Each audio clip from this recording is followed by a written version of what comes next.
It is with my great joy now to introduce to you this morning. I can hardly believe he's here. He's such a remarkable man. But I want you to give a warm welcome as I introduce to you. Is there something I need to know? Okay. The governor of the state of Texas. You know his name. His name is Governor Abbott. He is a remarkable, honorable man, someone who deserves being revered. Hello, Governor Abbott. Welcome to the stage. We love you.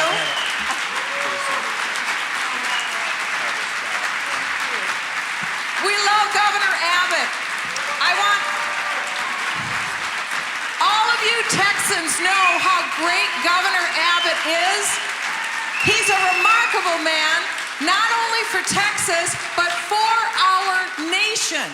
Governor Abbott deserves our thanks and our admiration and our deep respect because this man, as Attorney General of the state of Texas, took cases all the way to the Supreme Court of the United States to preserve the display of the 10 Commandments from the Torah here at the state capitol in Texas. This was Greg Abbott. He was also willing, as an attorney, to use his skills to stand for the definition, the biblical definition of marriage in this state.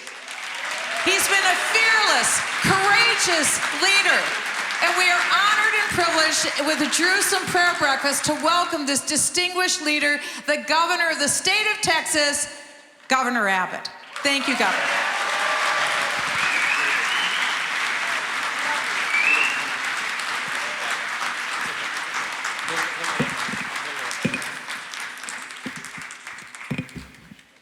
Man.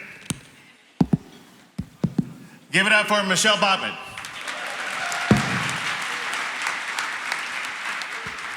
She is something else. And so obviously, as you can see, and I realize there's a whole lot of Texans here, but also there are people from other states as well as from other countries. And I want to say a special greeting from the great state of Texas to the people of Israel who join with us here today.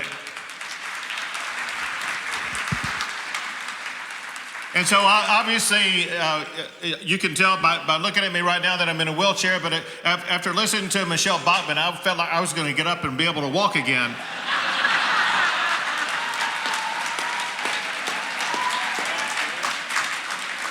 That is one fiery, faithful woman, and I would have sworn because of her power that she was from Texas, but for one thing, I never once heard her say the word y'all, so I know she's not from Texas. But listen, for those who don't know, and I realize that we're broadcasting across the world, and for those who don't know, a lot of people, when they meet me for the first time, they wonder, they had no idea that I was in a wheelchair. And what happened to me when I was a young man, 26 years old, I was doing something that I would do every single day. I went out for a jog, and on this particular day when I went out for a jog, a massive 80-foot oak tree crashed down onto my back, fracturing my vertebrae into my spinal cord, leaving me forever paralyzed. But you see moments like this happen when you see the hand of God working on the life of everybody. Because think about this, you have somebody suffer a catastrophic accident that leaves them paralyzed, unable to ever walk again.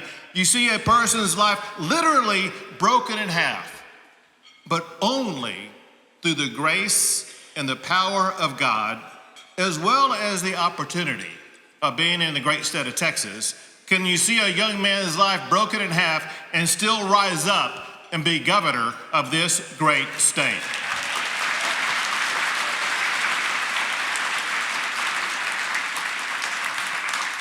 So we have with us a lot of members from the state legislature. I look out here and I see Angela Paxton, and I don't know who all is here. And what I also do not know is who has and has not been introduced. Let me just do this, because I'm going to be talking a little bit about some of the things that the state legislature has done. If you are a member of the Texas House or Senate, would you please stand and let us recognize you for the many things that you guys have done.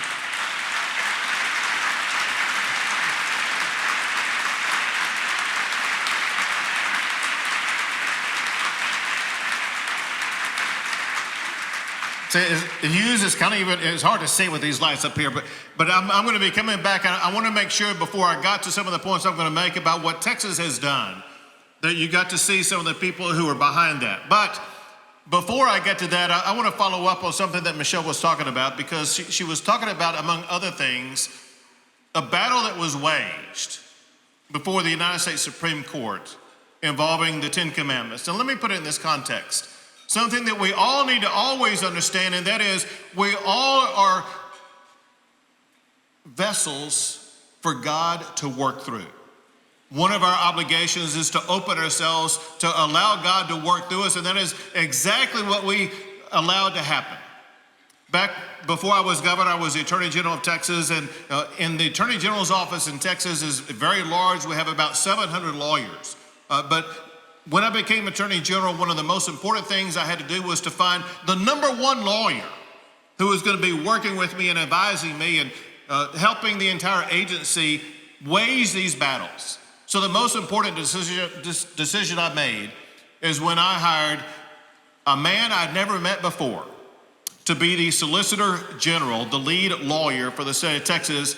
His name is Ted Cruz.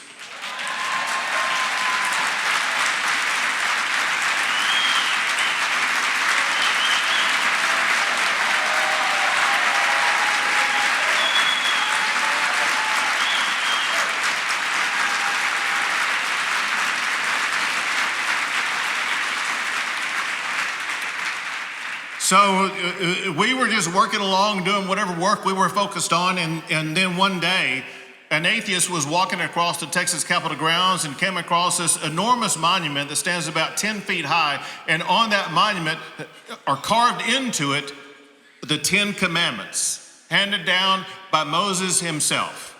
And he asked a federal judge to tear down that monument. And Ted and I said, not on our watch will we allow the Ten Commandments to be torn down.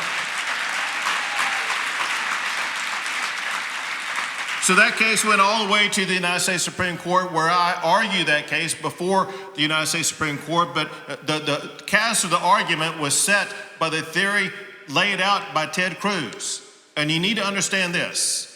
On the same day that we argued the Ten Commandments case, there was another religious display case from the state of Kentucky that was argued before the United States Supreme Court. When all was said and done, the United States Supreme Court, the decision came out, and they ruled against Kentucky prohibiting the display of the religious display at a school in Kentucky. However, the United States Supreme Court ruled in favor of Texas, allowing Texas to continue to display the Ten Commandments monument on the Texas Capitol grounds. And the reason is because of this argument that was crafted by Ted Cruz, and that is, if you look at the Texas Capitol grounds, it's like a lot of other Capitol grounds, and there are monuments that are testaments to the story of the state of Texas, of what made Texas what we are. And part of what made Texas what it is what has made America what it is, what has made the world what it is, and that is the hand of God written through people like Moses, the original author of law itself, the Ten Commandments, upon which all other laws in the state of Texas are based. And it came in kind of handy during the course of oral arguments. For those who haven't been in the Supreme Court building, rimmed around the Supreme Court building is a frieze carved into it, all the lawgivers throughout history.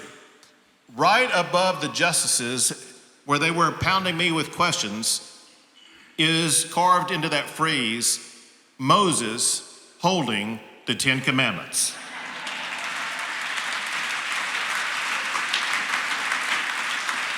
I'm thinking, you know what, by God, if it's good enough for the United States Supreme Court, it's good enough for the Lone Star State.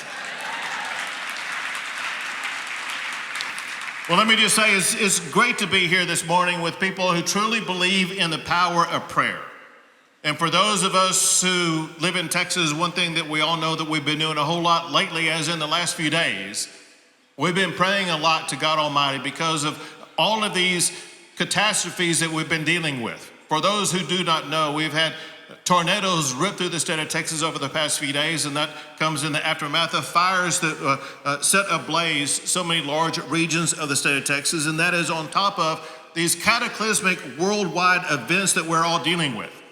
And so we are besieged by turmoil and strife, but we know God gives us strength to triumph even in the midst of adversity.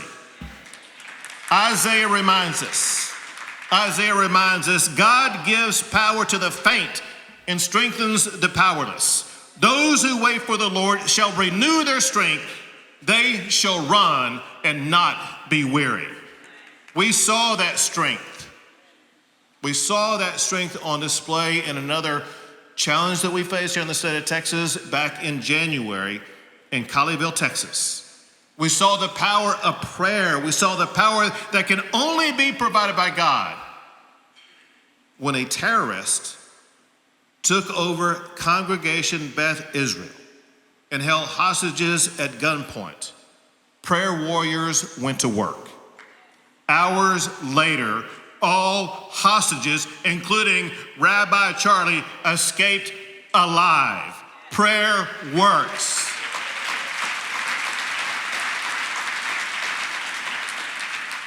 We've seen that same strength in the way that Texans have responded to the storms with incredible resilience. And we have seen it in the resolve of the people of the Ukraine, who truly are gripped in a battle of David versus Goliath. When you think of the enormity of the Russian army and all of their capabilities versus what the people of the Ukraine have, this is a battle and a war that could have and should have been over in days. But yet, Ukraine is still standing for two reasons. That you see the supernatural forces of God at work in the people of Ukraine, something that only God can summon, and you see the fight for the eternal struggle of freedom itself. Freedom is going to prevail for the people of the Ukraine.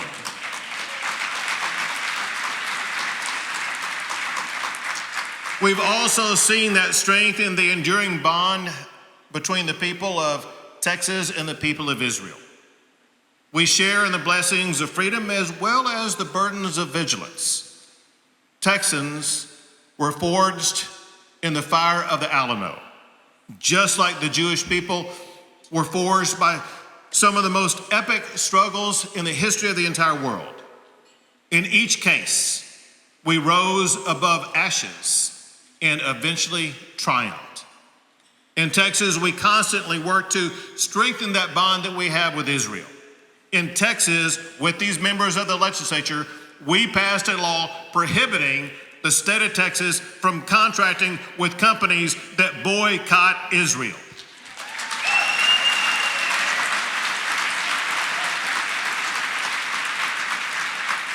This anti-BDS legislation was used against Ben & Jerry's and forced Airbnb to change their policy. Texas also has such a connection with Israel that we sent a cornerstone plaque for the new United States Embassy in Jerusalem.